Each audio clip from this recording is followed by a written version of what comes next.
Complaint ఇవ్వడం జరిగింది. ఈ కంప్లైంట్ యొక్క సారాంశం ఏంటంటే KCL 3లో తోటా తరుణ్ అని ఒక వెల్ఫేర్ సెక్రటరీగా ఒక అతను పనిచేస్తుంటాడు.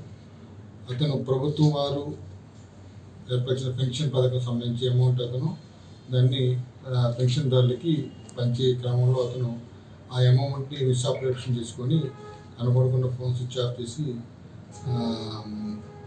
కనపడటం లేదని చెప్పి కంప్లైంట్ జరిగింది. దానికి సంబంధించి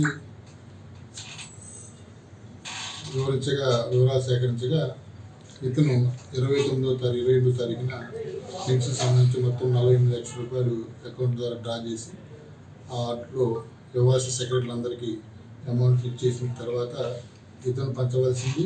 అదేవిధంగా పేరుకులకు సంబంధించిన అతను కూడా ఒక ఉద్యోగస్తులు మొత్తం 2 లక్షల 50 చిల్లర మొత్తం కలిపి 28,000 రూపాయల అమౌంట్ కూడా ఈ యొక్క సంబంధించిన అమౌంట్ దొరకడం జరిగింది. సీజ్ చేయడం కేసు దర్యాప్తు సీజ్ చేయడం ఇతన్ని ఫర్దర్గా ఇతను చేసిన తప్పుని ఇతను తెలియవచ్చి జ్యుడిషియల్ రిమాండ్కి పంపించడం జరుగుతుంది.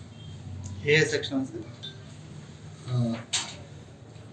చీటింగ్, అదేవిధంగా ప్రభుత్వ ఉద్యోగి ఏమన్నా తప్పు చేస్తే దుర్విఘ్న పరిస్థితి 4 అంటే మన సెక్షన్ 318 క్లాస్ 3:1 క్లాస్ ప్రకారం BNS ప్రకారం అతన్ని తెలుస్తుంది. 3వ తారీఖున పెన్షన్ని పంచకుండా ఇతను అప్స్కాన్లో ఉండటం జరిగింది. దానికి సంబంధించి ఇచ్చిన కంప్లైంట్ ప్రకారం వెంటనే FIR నమోదు చేసి టీంలుగా మా సిపి గారు, అదేవిధంగా మా DCP గారు, అదేవిధంగా మా ACP గారు, CA గారి ఆదేశాల మేరకు మేము ఒక టీంలుగా ఏర్పడి ఇతన్ని సెర్చ్ చేయడం జరిగింది. ఆ గ్రామంలో మాకు రాబట్టిన సమాచారం ప్రకారం అతను పెనుగోలు గ్రామంలో ఇంటికాడ ఉంటారని ఇంటికి వచ్చిన ఇన్ఫర్మేషన్ ప్రకారం వెళ్ళి అతన్ని వీడియో సమస్యలు పట్టుకోవడం జరిగింది.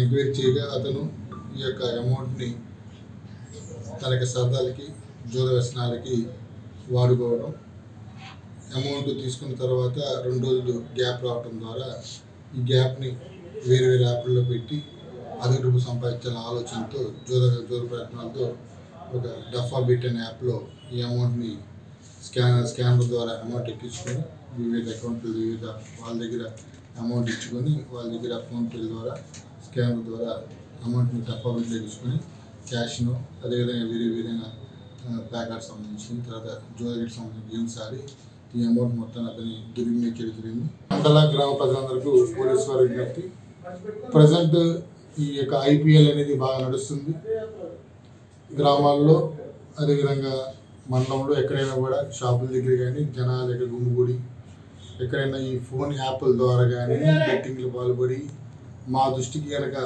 వస్తే కనుక వాళ్ళ మీద కఠినమైన చర్యలు తీసుకోవడం జరుగుతుంది. మీరు ఒకవేళ ఈ విధంగా క్రికెట్ బెట్టింగ్లు ఆడుతున్నారని ఎవరికైనా మీకు తెలిసిన మా పోలీస్ స్టేషన్కి మీరు ఇంటిమేషన్ ఇవ్వచ్చు. మీ యొక్క సమాచారం మేము రహస్యంగా ఉంచడం జరుగుతుంది. ఈ జోద క్రీడలు ఆడి వీళ్ళు ఎంతో సంపాదించాలని ఆలోచనతో ఉండి తన జీవితాల యొక్క భవిష్యత్తు పోగొట్టుకుంటున్నారు. సంపాదించిన డబ్బులు కూడా ఈ బెట్టింగ్లు పెట్టి పోగొట్టుకుంటున్నారు. చాలామంది ఈ విధంగా కంప్లైంట్లు వస్తున్నాయి.